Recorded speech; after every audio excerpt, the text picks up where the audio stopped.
over the West Bank and Gaza. You don't care how many die in the process. You want them all gone. You don't care, do you? That's the bottom line. As you said, the audience will judge. Yeah, they will. Daniela Weiss, thank you very much for coming on Uncensored. I appreciate it. What you're about to watch is one of the most uncomfortable political interviews you'll see this year. A conversation that starts with a simple question quickly turns into a relentless confrontation, with neither side willing to back down. And by the end, you'll understand why this interview has sparked such intense debate across the internet. Before we dive into the full story, comment where you're watching from, and don't forget to like and subscribe so you don't miss the next one. At the center of this interview is Daniela Weiss, a longtime leader in the Israeli settlement movement, and one of the most controversial figures in the ongoing debate over Israel and Palestine. Her views have drawn fierce criticism from opponents while earning strong support from those who share her vision. Love her or hate her, she's a figure who rarely avoids controversy. Now, I don't always agree with Piers Morgan, and I've criticized him plenty of times in the past, but every now and then, he delivers the kind of interview people expect from a seasoned journalist. As the saying goes, even a broken clock is right twice a day. In this exchange, Morgan doesn't simply move on after receiving an answer. He keeps pressing, challenging Weiss on some of the most sensitive questions surrounding Gaza, settlements, and the future of Palestinians. The deeper the interview goes, the more tense the atmosphere becomes. So let's get into it and see exactly how this extraordinary exchange unfolds. Well, in a moment, we'll turn to the bigger picture and Israel strikes today on Syria, as well as the Mossad conspiracies and anti-Semitism claims at the heart of the Epstein Files debate. We'll begin by talking to Daniela Weiss, who you just saw in that Louis Theroux clip, the leader of the settler group Nahala. Well, welcome to you, Daniela Weiss. Thank you for joining me on Uncensored. Let me start by asking you, Mrs. Weiss, you're known as the godmother of the Israeli settler movement. Is your ultimate ambition for all Palestinians to be removed from the West Bank and Gaza? You ask if it's my, what I want. It's not ambition. Ambition I put into positive things. I mean, when people have to move from one place to another, it's not a question of ambition. I think there is no choice now, especially after the massacre of the 7th of October. The Gazans finished their chapter of history in Gaza, and they will have, the terrorists themselves will be killed in the attacks of the Israeli army, of Tzahal, and those who support them will have to emigrate to other countries. And I think as far as people want to live normal life, I think the option to go to other countries in the world is a good option. But it's not a question of ambition. I have an ambition to settle Jews all over the vast areas of the land that was given by God to the Jewish nation. So this is my ambition.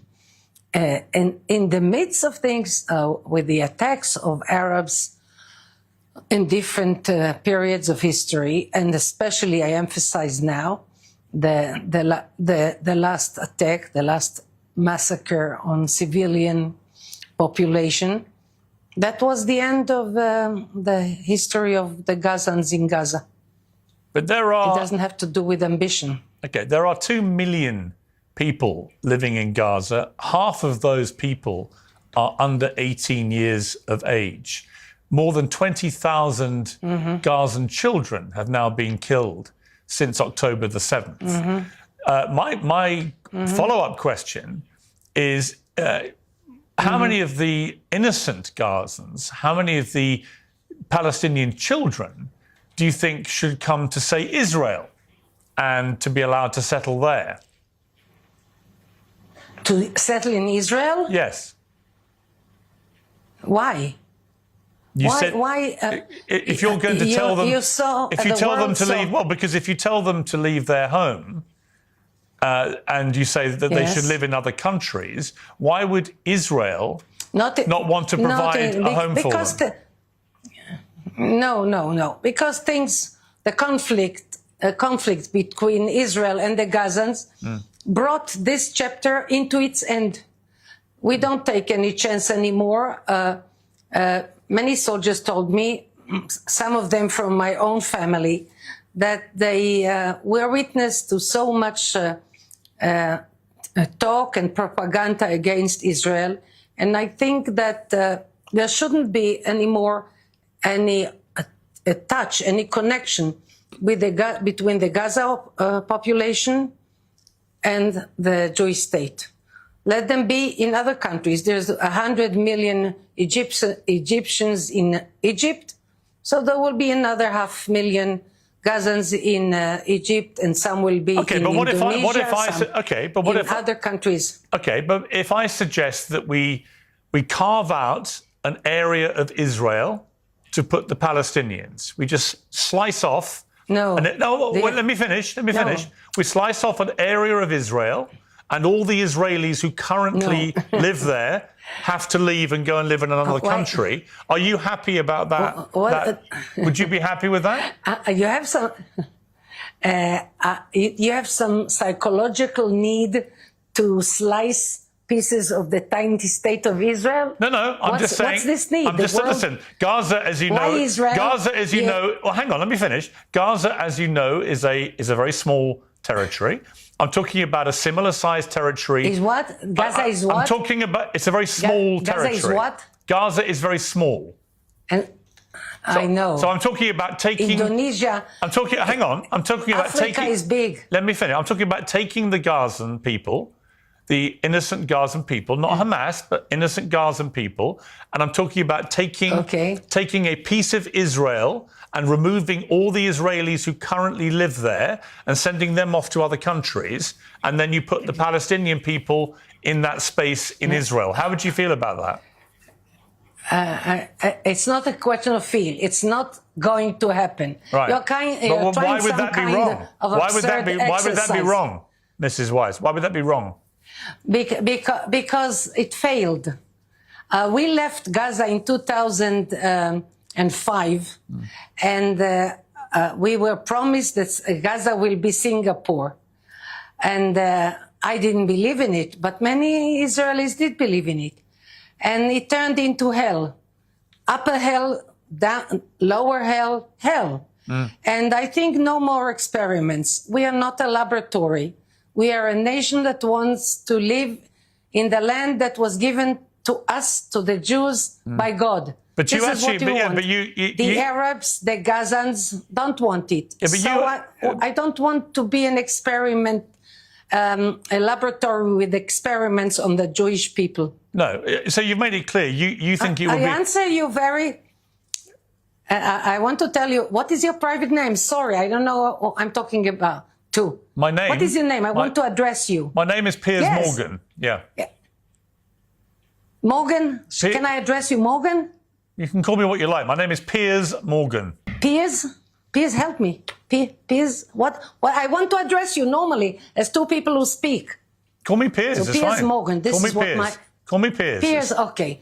So I want to tell you, you want to proceed with an intelligent dialogue, or you're the interviewer and answering, let's continue. But if you want to repeat this experiment of putting Gazans in Israel, the answer is simple.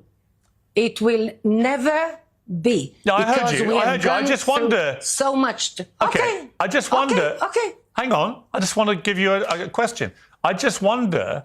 Obviously, you're outraged by the idea of Palestinian people taking the place of Israelis in Israel. And I understand that. But what gives you the right to then tell Palestinian people, innocent people, children, who've had nothing to do with Hamas, what gives you the right to uproot... Let me finish. To uproot those people from their homes and expel them in what would be ethnic cleansing, which is a war crime, as you know.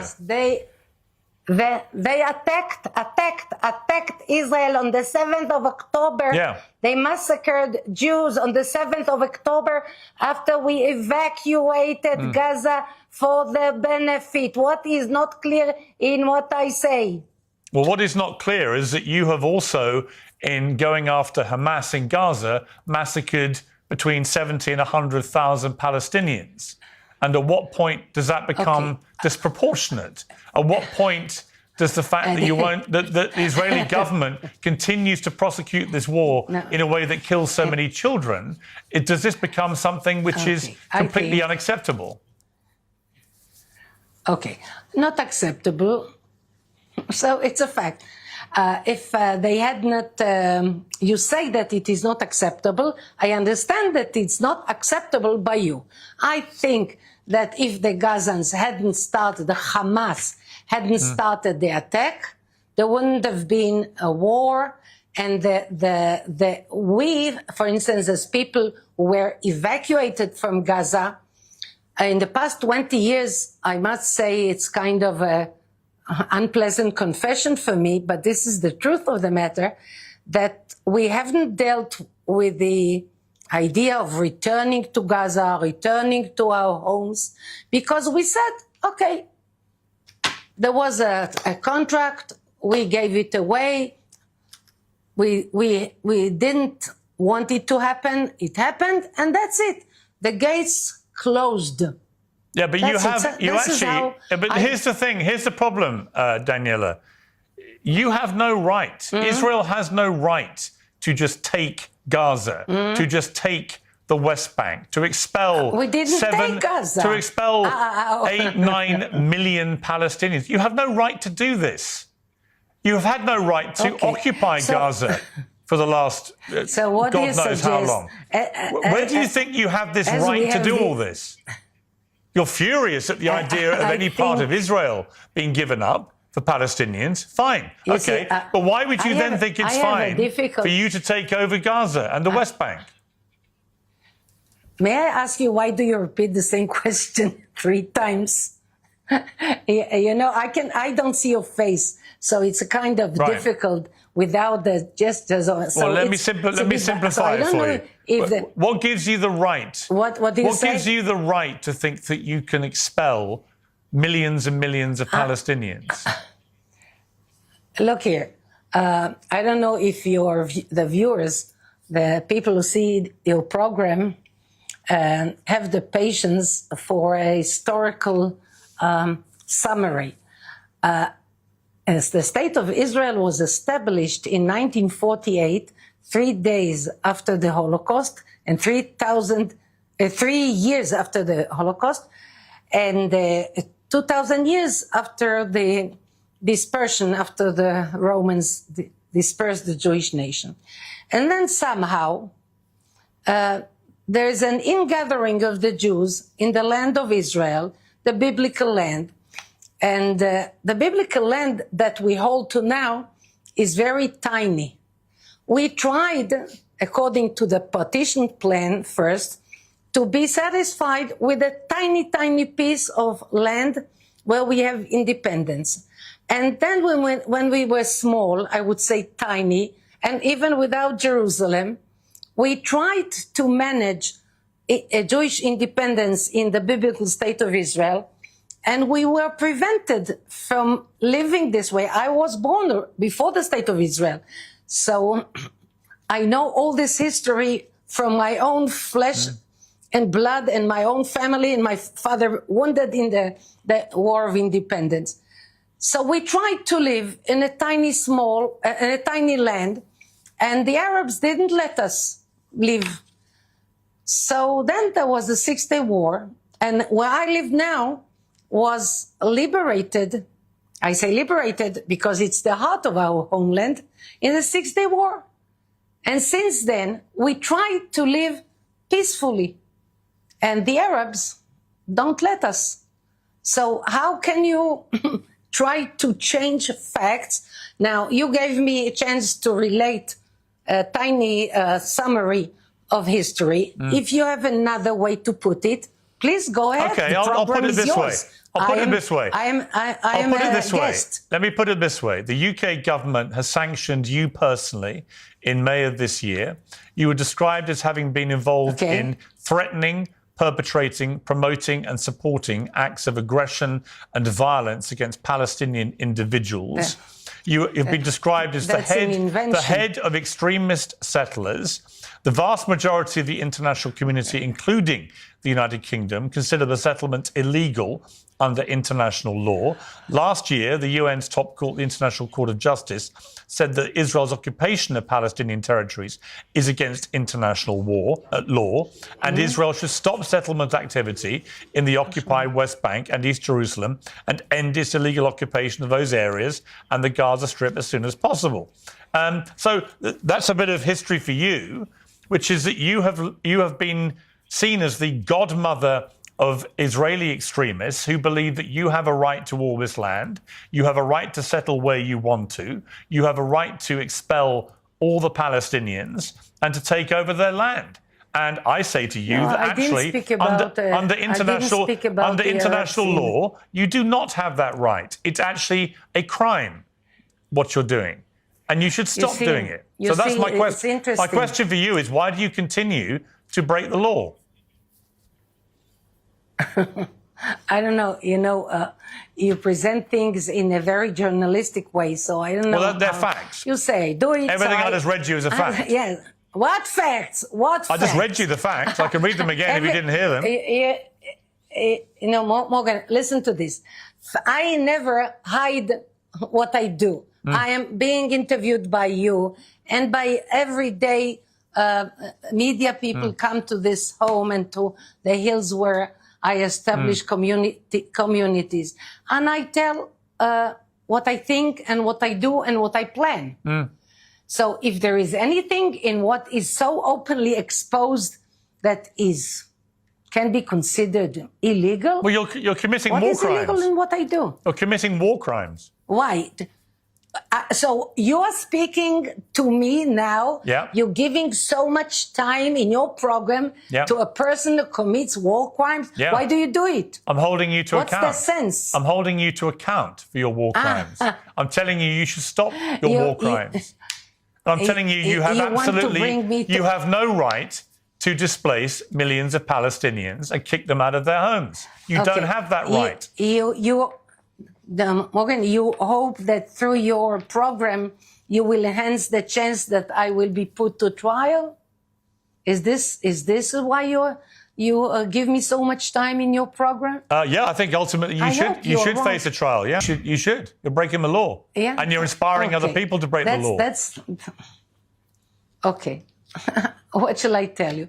I don't think it's smart on my part to cooperate with a person if you want to do what you said, if I heard you well in the beginning of this program, that you want to give a chance for different people to express their views. Sure. This is journalistic. This is respectable. No, I've heard your views. I just don't agree with them. I've heard your views. But then you said you want to enhance. You want to enhance the chance that I will be put to trial. Well, I am not sure this is journalistic, but I'm with you in your hands now until this interview is finished. I noticed that your decision. I noticed that so far you haven't referred to the people of Gaza or the West Bank as Palestinians. Do you believe they're called Palestinians? Palestine the name was given by Adrian, the emperor of Rome, who wanted to obliterate, to put an end to the Jewish existence in the world. So he gave a peculiar name to Jerusalem, Ilia Capitolina, and Israel, Palestina. And he tried very hard. And indeed, we were dispersed. And somehow, after so many years and so much persecution, we returned. And we are a successful nation. But are they Palestinians? So why should I support the distorted idea of Adrian, who failed? And now, after the revival of the Jewish state, Arabs from different countries come here and want to enjoy the treasures. I would say most of them are spiritual, but the treasures of the Holy Land. Right, but just to be clear, you don't believe they're Palestinians. The Jewish success. You will not refer to them as Palestinians, right? I think that Palestinians were invented by Adrian, and that the Arabs that come to Israel today want to get for themselves the success of the Jewish state that was created here after many years of dispersion. Okay, and Mrs. Weiss, how do you feel about the fact that over 20,000 Palestinian children have now been killed since October the 7th in Gaza? I think that the Palestinians, as you said, I said Palestinians, the Gazans and all Arabs around should stop attacking Israel. Right, I just asked you how you felt about 20,000 children being killed by the IDF. So how do you feel about that?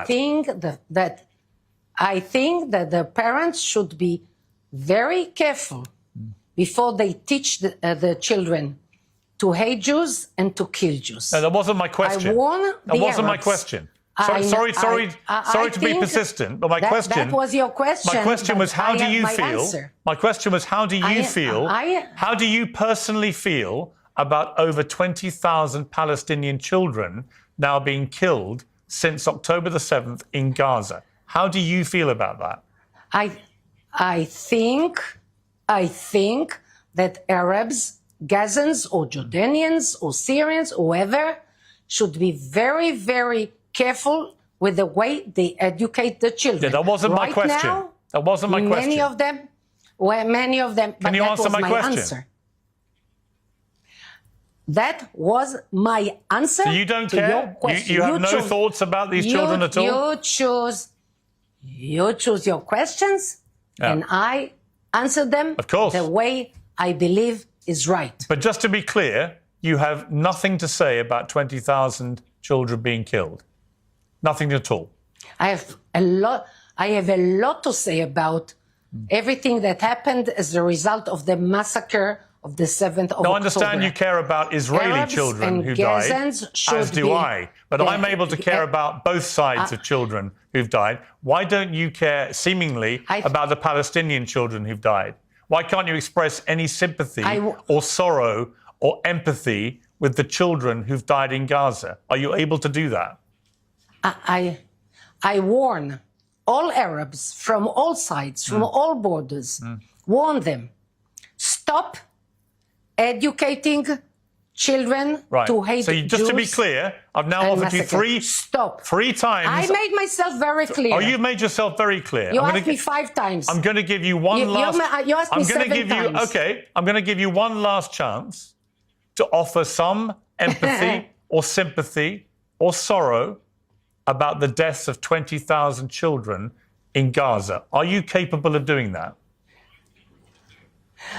I can tell you that had you cared, and I don't believe you that you care a tiny bit about one killed person, if you do not use the means that you have as a media person to stop educating children. I gave you 4 chances.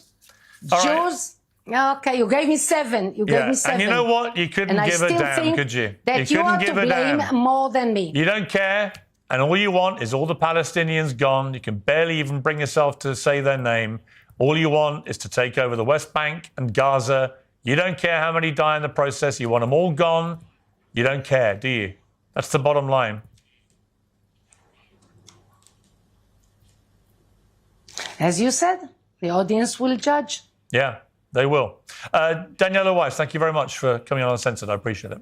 I have to say, that was easily one of the most intense political interviews I've watched in a very long time. The entire conversation was filled with confrontation, but what stood out more than anything else was the complete unwillingness to show even the slightest hint of compassion when the discussion turned to civilian casualties, especially children.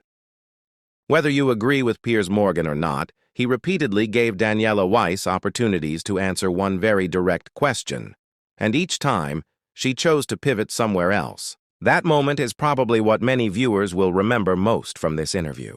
Then there's another point that shouldn't be overlooked. Earlier in the discussion, Weiss claimed that Prime Minister Benjamin Netanyahu privately shares her views, but simply can't express them publicly. That's an extraordinary claim. If it's accurate, it raises serious questions about how closely her ideology aligns with influential voices inside the Israeli government. It's also a statement that's certain to fuel even more debate in the days ahead. At the same time, this interview also puts the spotlight on Piers Morgan himself.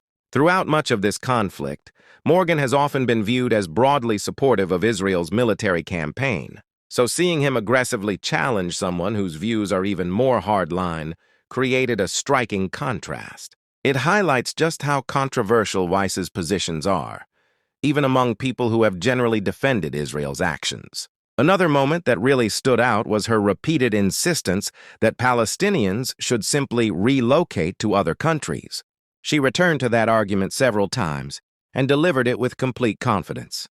For many viewers, that response came across as showing very little concern for what displacement would actually mean for the civilians involved or the human consequences of such a proposal. And finally, think back to the beginning of the interview. When Piers referenced previous criticism of her settlement activities, Weiss didn't distance herself from those accusations. Instead, she defended her position openly and showed no sign of backing away from it. Whether you agree with her or strongly oppose her views, one thing is undeniable. She remained completely unapologetic from beginning to end. And that's exactly why this interview has generated so much discussion. It wasn't just another political debate. It was a collision between two completely opposing worldviews, played out in front of millions of people. Now it's up to the audience to decide what they make of it.